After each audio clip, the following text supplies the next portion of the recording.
अस्सलाम वालेकुम जी। पिछली वीडियो ਦੇ ਵਿੱਚ ਤੁਹਾਡੇ ਨਾਲ ਵਾਅਦਾ ਕੀਤਾ ਸੀ ਜ਼ਿਮੀਂਦਾਰਾਂ ਨਾਲ ਕਿ ਇੱਕ ਇਸ ਤਰ੍ਹਾਂ ਦੀ ਰੈਸਿਪੀ ਤੁਹਾਡੇ ਨਾਲ ਸ਼ੇਅਰ ਕਰਾਂਗੇ ਕਿ ਜਿੰਦੇ ਨਾਲ ਤੁਸੀਂ ਆਹਿਸਤਾ ਆਹਿਸਤਾ ਆਦੀਆਂ ਜ਼ਮੀਨਾਂ ਨੂੰ ਕੁਦਰਤੀ ਨਿਜ਼ਾਮ ਦੀ ਤਰਫ ਵਾਪਸ ਲੈ ਕੇ ਜਾਓਗੇ ਔਰ ਸਾਡਾ ਮੁਸਤਕਬਲ ਜਿਹੜਾ ਹੈ ਉਹ ਕੁਦਰਤੀ ਚੀਜ਼ਾਂ ਦੇ ਵਿੱਚ ਹੈ। पूरी दुनिया इस वक्त ऑर्गेनिक हो चुकी है। ऑर्गेनिक तो मुराद है नामियाती हो चुकी है, उत्थे सब्जियां भी नामियाती हो चुकी ने। कीमियाई खादा तो आहिस्ता आहिस्ता असी शिफ्ट होने जा रहे हैं। पाकिस्तान भी अलहमदुलिल्ला इस तरह के बहुत ज़्यादा दिलचस्पी पाई जा रही है और इस चीज़ की बड़ी खुशी है कि दोस्त बड़े सवाल पूछते हैं कि इस तरह की कोई कीमियाई नामियाती खाद दसो कि जी असी फ्लड करिए तो खादा जड़ियाँ साढ़ा खर्चा खादा का अध हो जाए या कम हो जाए। एक इस तरह की रेसिपी डिज़ाइन करने की कोशिश की है जी और उनका बहुत अच्छा रिजल्ट असी पाया, बहुत ही अच्छा रिजल्ट पाया। 200 लीटर का तुसी एक ड्रम लेना है, उनदे विच शक्कर पुरानी तुसी 5 किलो लैनी है। पुरानी शक्कर होवे जिन्नी पुरानी होवे उन्ना फ़ायदा है। 5 किलो दे चो डाल देनी है। एलोवेरा जिहड़ी हुंदी है उहदी पत्ती या उहदा जिहड़ा पल्प हुंदा है, एलोवेरा जैल भी कहंदे ने, ये तुसी 15 किलो 10 तो 15 किलो मिल जाए उहदे विच पाना है जी। तीसरी आइटम तुसी उहदे विच खल बनौला, कौड़ी खल भी कहंदे ने, एक स्पैलर वाली हुंदी है, कोल्लू वाली हुंदी है। इहदे विच कोल्लू वाली खल बनौला जिहड़ी है वो तुसी 5 किलो पानी है जी। पुराना कोई दरखत होवे, बोड़ होवे या कोई भी पुराना दरखत होवे, उन्नू फुट 1.5 फुट थल्लों खट लेना। पहले उहदे तो थल्ले उहदी जड़ दे करीब करीब दी मिट्टी जिहड़ी है वो सानू 2 किलो चाहिदी है। इस ड्रम दे विच वो पा लेनी है। ये मिट्टी जिहड़ी है इन कुदरती खामरे इहदे विच मौजूद होंदे ने, कुदरती हारमोन मौजूद होंदे ने, बैक्टीरिया कुदरती तौर पर मौजूद होंदे ने। फिर असी अमाइनो एसिड कोई भी इंपोर्टेड जिहड़ा 1 लीटर इहदे विच पा देना जी। नाइट्रोफास या DAP, नाइट्रोफास या DAP ये जिहड़ी है 5 किलो तुसी पानी है।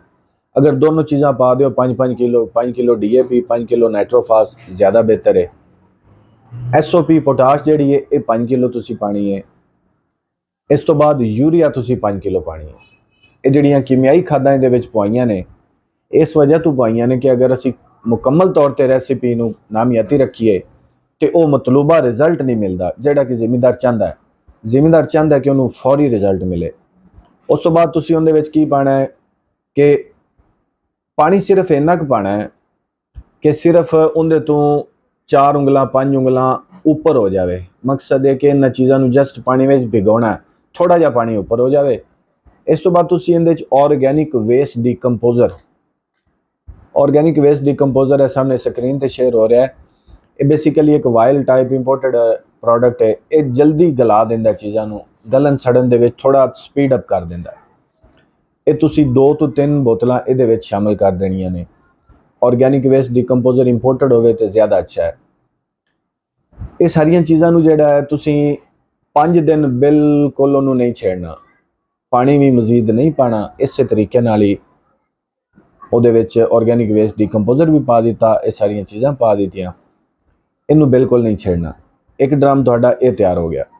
दूसरा जिहड़ा ड्रम है उहदे विच तुसीं की करना है कि 5 किलो केलियां दे जिहड़े दरम्यान वाले डंडल होंदे ने, यानी कि केला उतार लिया, दरम्यान वाला डंडल है उन्होंने कट लेना बारीक, उन्होंने बारीक कट के 5 किलो तुसी उहदे च पा देने।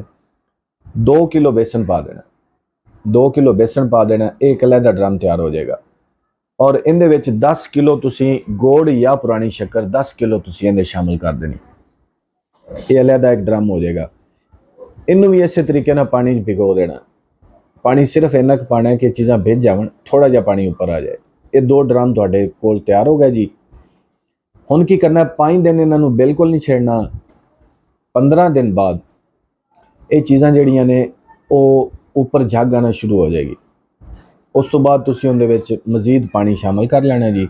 जिहड़ा 200 लीटर वाला ड्रम है उहदे विच पानी शामिल कर लो, उन्होंने मुकम्मल भर दिओ। नाल 2 जग इधरों पाने ने ते 2 ही जग तुसी पाने ने दूसरे ड्रम चों। ये तुसी फ्लड करो। और किस तरीके नाल फ्लड करो, जिहड़े ठेकेदार दोस्त ने ज़मीनां काश करते पे ने उन्हां दे ज़हन च होएगा कि पता नहीं ये चीज़ नामियाती है, सानू रिजल्ट मिलेगा या नहीं। वो इस तरह करन कि जिहड़ा तुहाडा ह्यूमिक एसिड का खर्चा है, ह्यूमिक एसिड जिहड़ी एक चीज़ है साडी मजबूरी, 7.5-8 pH ਦਾ ਇਹ ਪ੍ਰੋਡਕਟ ਹੁੰਦਾ ਹੈ ਔਰ ਇਹ ਇੰਨਾ ਫਾਇਦਾ ਨਹੀਂ ਦੇ ਰਿਹਾ ਜਿੰਨਾ ਕਿ ਇਹਨੂੰ ਦੇਣਾ ਚਾਹੀਦਾ। 5000 ਰੁਪਏ ਦਾ 6000 ਰੁਪਏ ਦਾ ਅੱਛੀਆਂ ਕੰਪਨੀਆਂ ਦਾ ਲੋਕਲ ਤੇ ਇਹਦੇ ਤੋਂ ਸਸਤੇ ਮਿਲ ਜਾਂਦੇ ਨੇ। ਇਹ ਤੁਸੀਂ ਹਿਊਮਿਕ ਐਸਿਡ ਦੀ ਜਗ੍ਹਾ ਤੇ ਇਹ ਚੀਜ਼ ਫਲੱਡ ਕਰਨੀ ਜਿਹੜੀ ਅਸੀਂ ਇਹ ਖਾਦ ਬਣਾਈ। ਇਹ ਤੁਸੀਂ ਹਿਊਮਿਕ ਐਸਿਡ ਦੀ ਜਗ੍ਹਾ ਤੇ 20 ਲੀਟਰ ਦਾ ਡਰਮ ਜਦੋਂ ਮਹਿਸੂਸ ਕਰੋ, ਬਾਕੀ ਤੁਸੀਂ ਖਾਦ ਆਪਣੀ ਰੂਟੀਨ ਤੇ ਰੱਖੋ। ਇੱਕ ਫਸਲ ਤੇ ਤੁਹਾਨੂੰ ਆਈਡੀਆ ਹੋ ਜਾਏਗਾ ਕਿ ਕਿੰਨੀ ਕੁ ਖਾਦ ਤੁਸੀਂ ਕੰਮ ਕਰੋ ਤੇ ਇਹ ਫਿਰ ਵੀ ਤੁਹਾਡੀ ਜ਼ਮੀਨ ਜਾਨਦਾਰ ਰਵੇ। ਅਗਲੀ ਫਸਲ ਤੇ ਤੁਸੀਂ DAP ਥੋੜੀ ਜਿਹੀ ਕਮ ਕਰ ਦੇਣੀ, ਯੂਰੀਆ ਥੋੜੀ ਜਿਹੀ ਕਮ ਕਰ ਦੇਣੀ ਤੇ ਹਿਊਮਿਕ ਐਸਿਡ ਦੀ ਜਗ੍ਹਾ ਤੇ ਇਹ ਫਲੱਡ ਕਰਨਾ। 20 ਲੀਟਰ 25 ਲੀਟਰ 30 ਲੀਟਰ ਇੱਕ ਸੀਜ਼ਨ ਦੇ ਵਿੱਚ 2-3 ਦਫਾ ਫਲੱਡ ਕਰਨਾ। ਇੱਕ ਸੀਜ਼ਨ ਤੋਂ ਬਾਅਦ ਤੁਸੀਂ ਇੱਕ ਚੀਜ਼ ਨੋਟ ਕਰੋਗੇ, ਤੁਹਾਡਾ ਜਿਹੜਾ ਖਾਲਾ ਉਹਦੇ ਵਿੱਚ ਤੁਹਾਨੂੰ ਗਡੋਏ ਨਜ਼ਰ ਆਣਾ, ਕੁਦਰਤੀ ਤੌਰ ਤੇ ਗਡੋਏ ਔਰ ਸੁਰਾਖ ਨਜ਼ਰ ਆਣਾ ਸ਼ੁਰੂ ਹੋ ਜਾਣਗੇ। ਨੰਬਰ 1।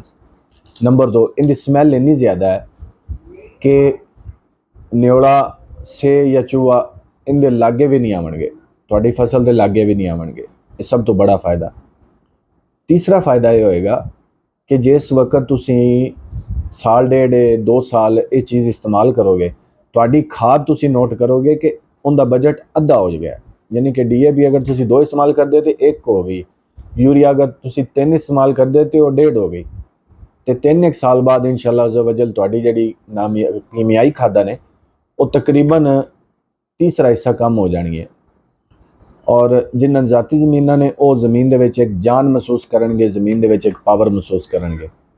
आली दे इस्तेमाल दा बहुत वड्डा खर्चा है, ये खर्चे बहुत थोड़ा तुहानूं दस्सिया और इन्नी ज़बरदस्त रेसिपी है कि इनका रिजल्ट तुहानूं किसी भी कीमियाई खाद तो अच्छा मिलेगा, तुहाडी तवक्को तो अच्छा। अगर जेड़े दोस्त जिमीदार इस्तेमाल नहीं खुद तैयार नहीं कर सकते, इस हवाले नाल साडे दोस्त काश्तकार आप भी इस्तेमाल करते पे ने, तैयार भी करते पे ने और इस हवाले नाल मुकम्मल गाइडेंस जिमीदारां नूं देण वास्ते वॉलंटरीली तैयार हो गए ने। ये उन्हां दा शुक्रिया। और मैं स्क्रीन पर उन्होंने नंबर शेयर कर रहा।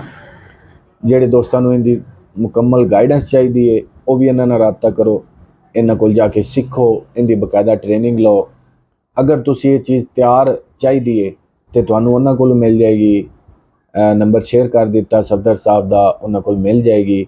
मजीद है कि तुसी जेड़ा इस हवाले नाल कोई भी चीज़ पुछनी है तो तुसी मैनू WhatsApp पर्सनल कर सकते जे। इंशाअल्लाह अज़्ज़ा वजल तुहाडी रहनुमाई करांगे और ये चीज़ तैयार करो। ये बहुत फ़ायदेमंद चीज़ है।